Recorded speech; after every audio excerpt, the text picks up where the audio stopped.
Hello everybody, today I'm at the Chicago Auto Show taking a look at this all-new 2024 GMC Sierra 2500 AT4.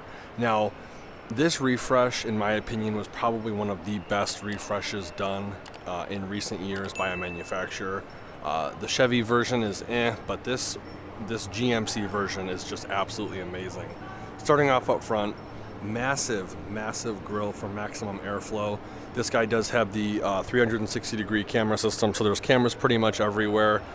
Functioning hood scoop to allow more airflow to feed that 6.6-liter Duramax diesel engine. HD is stamped into the grille portion. Black LED headlight bezels. You have parking sensors integrated into the bottom portion of the bumper. Red vertical tow recovery hooks, which I prefer over the horizontal ones. I don't know why, it just looks better. LED fog lights. Because this guy is a diesel, you have the General Motors proprietary block heater, which is actually very nice instead of coming out in between the bumper and the grille. I do like that it is on the driver's side. 2500 is going to be, there's going to be a little emblem of it on the front bumper. I love that GM has these amber indicators on the fender flares themselves. Coming down to the wheel and tire setup, we have a Goodyear Wrangler Trail Runner AT tire, and that's a 275/65 R20. Beautiful 20-inch GMC wheel. You have some splats right here. And something that I love that General Motors does is they give you a thicker coat of paint along the rocker panels to protect against paint chips and then eventually corrosion. Your AT4 HD badge is going to be right above that. Over up on the quarter panel, we've got your Duramax 6.6-liter Allison, or 6.6-liter Duramax diesel engine with the Allison branded transmission. Deployable running boards. Oh, they just stopped because I closed the door too quick. Black mirror caps, blind spot monitoring, massive blind spot mirror, LED lamps, 360-degree camera system, and I really do like that the mirrors are put down more and not on the A-pillar. I'll go over that a little bit more when we take a look at the interior. Passive entry, color match door handles, and I really am a fan of the gloss black. I do not like chrome at all, so the AT4 is definitely the way to go. You have bed steps on both driver and passenger side, which makes getting into the uppermost portion of the bed a little bit easier. You have your fuel fill port right here because this is a diesel. You have DEF, or your DEF fluid. Front splats, rear splash guards, color matched rear bumper with the second generation of bumper step. Your blind spot monitor is actually located right in there. Updated LED tail lamps, and it's really cool. I've seen these on the road. They don't just go on and off. When you do your turn signal, they go like they pulsate out. It's very cool. You have to see it on the road or in person. Parking sensors integrated into the middle portion of the bumper. Your 7-pin connector is going to be right here. Your 7-pin right here. Your trailer camera is going to be right here. This has the Pro tailgate system offered by General Motors. Unfortunately, I won't be able to show you guys how to use it because it's hooked up to this super awesome Super Air Nautique G25 speedboat. This thing is so cool. Gosh, I wish I had the money to just buy both. Just drive it off the shore. Just drive it off the Chicago Auto Show floor. Take it home. Very cool. Again, bed step there. Power deployable running boards, which I showed you. That door is locked for some reason. But here's a quick look at the LED front headlights.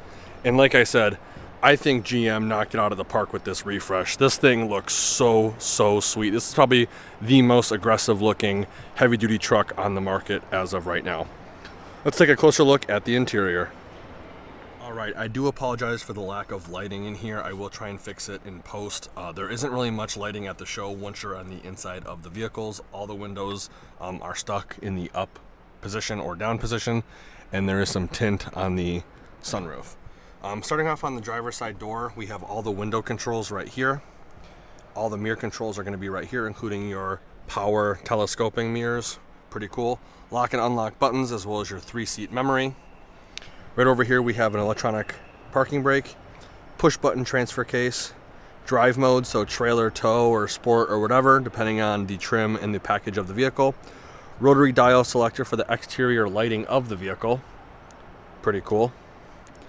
Dimmer switch for the instrument cluster above that. And then you have the fog light button as well as your cargo lamp button. Coming up top to the dashboard, it's probably 70 to 80% soft touch leather. Right here we have a heads-up display. The vehicle's not on, so you can't see it, but Chevy's got the best, or GM, I should say, has the best in the business. Coming down to the instrument cluster, it is 100% digital, very customizable. I like it a lot. Again, I've said it in almost every single video that has an electronic or digital instrument cluster. It's the way of the future. It's the way the automotive industry is going. Love it. Coming to the steering wheel, very nice soft leather wrapped steering wheel, no bolsters, which is appreciated. Over on the left side, we have your cruise control buttons, as well as your gap adjustment for your adaptive cruise control, and then your heated steering wheel button.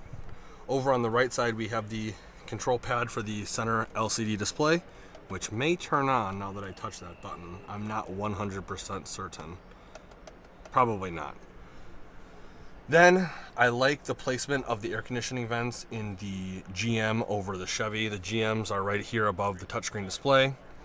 I love the steering wheel mounted, or the column shifter. I don't like the rotary dial. I don't like the shifter in the middle. I don't like the buttons. It's a truck. It should have a shifter like this. That brings us to the massive, I believe this is a 17.7 horizontal touchscreen display. I believe it's powered by Google. It's very responsive. You have your pre-trip checklist, which, as you can see right now, you can click it, click your trailer or a guest trailer, test all of the lights. So if you're by yourself and you don't have another person to spot you to see if your lights are working, you can just let the truck take care of it, which is sweet. Wireless CarPlay, wireless Android Auto, navigation. I don't know how many features are actually unlocked at the show, so if you don't see something, that's probably why. Very, very cool. You can control the climate through here. I absolutely love this touchscreen setup. Physical buttons right there for the touchscreen. Under the touchscreen itself, you have this massive push button start, which there's the digital instrument cluster. Dual zone climate control with your heated and ventilated captain's chairs. Something that I love that GM does is they give you the option to just turn the heated seat back on, independent from the actual seat itself. So if your butt's warm or you're too warm, but your back is kind of sore after a long day of work, turn the heated seat back on, you're good to go.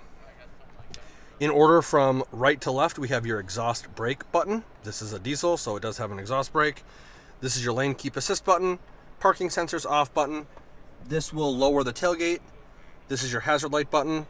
This is your traction control off button, and that's your hill descent control button. And then we have a blank right over there. Really nice, generous size storage tray, USB and USB Type-C, 2 cup holders, little storage tray here as well as here. Your trailer brake is integrated right here. Kind of a unique spot for it, but I don't really mind it. It does make things real easy when you're driving. Instead of having to fidget and put your hand over here or put your hand up over here like it used to be on the older trucks, naturally my hand could rest on the armrest and I just grab it real quick. That's actually pretty cool. I like that the more I think about it. Right here we have a wireless charging mat, AT4 little decal on the center armrest, lift up on it, giving us access to a removable storage tray, as well as a USB Type-C, and then a power outlet over there. This is LED lit, and if the storage tray is out, this also doubles as file folder organizers. Here's a closer look at the seats in the AT4, if they will come through with this terrible lighting. This guy has 2 glove boxes. The first one's going to be accessed right here. Second one is going to be right there. Coming up top to the vanity, it's going to be LED lit for your passenger as well as the driver. Up top on the headliner, we have a 3-door universal garage remote.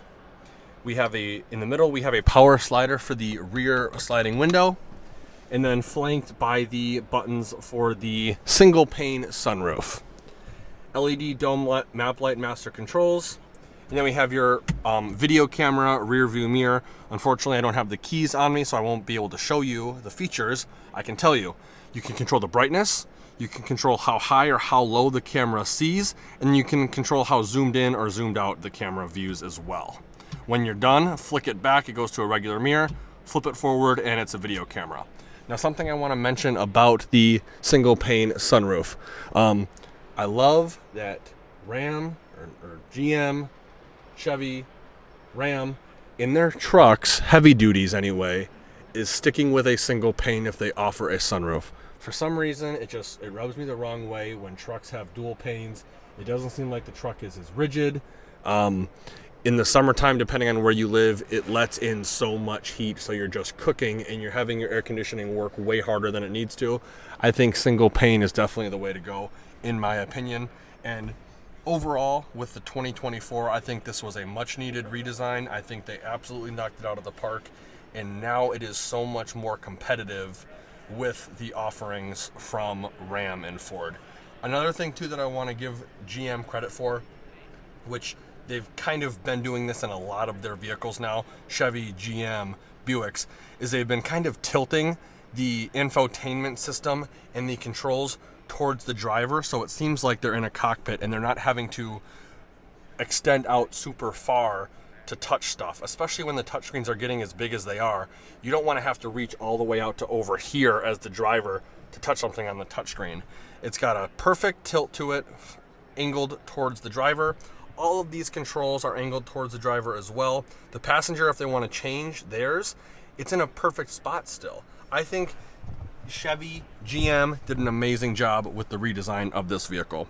With that being said, let's take a look at the back and see how much legroom we have. Before I get in, I do want to point out, with the drop-down running boards and the massive grab handle on the B-pillar, getting in is very, very easy. Now, with the General Motors products, you have a slightly load flat floor. There is a small transmission hump, not that big of a deal. Under seat storage underneath all the seats. These seats do fold down. Again, out of sight, out of mind for the storage. Now, being the AT4, it does have the in-seat storage on both driver and passenger sides. It's not super deep. At the bottom, I'd say it's probably about 5 or 6 inches deep. Up top, you're probably looking at 1 or 2 inches deep. But I have pretty big hand. I don't know how well this is going to come through on camera, but I can fit pretty much my whole hand plus some behind this center seat. So there definitely is a decent amount of storage in here. Again, getting in is very easy. Tons of legroom. With the seat in the average position a driver would have it in, you probably have about 2.5 feet of legroom. Most of these heavy duty trucks nowadays, with the exception of the Ram, who is using the previous generation cab, they're all pretty much the same. When Ram switches to the 5th gen cab, you'll have about 2.5 to 3 feet. They're all very comparable. Storage in the form of pouches behind both driver and passenger seat. 2 cup holders right here. Heated captain's chairs. USB Type-C. This center seat does have a fold-down armrest / cup holder that seems to be a little bit bigger than most. LED dome map lights up top. Integrated hanger hook on the side. And again, because they kept with the single pane sunroof, there is like 4 to 5, maybe 4.5 inches of headliner they pushed up towards the top of the cab to maximize headroom for the rear passengers. I'm about 5'11", and I still have probably 2 to 3 inches of space before my head even comes close to touching this headliner. So that is definitely a huge positive in going with the single pane. Definitely feel like I could be comfortable on a long car ride in this vehicle. And actually, sitting back here with the way the screen is angled towards me, you feel like you're almost in a movie theater like seating. It's actually really comforting. Let's take a quick look at the bed. So to lower the tailgate, there's actually a couple ways to do it. The first way is with the button underneath the dual zone climate control that I showed you.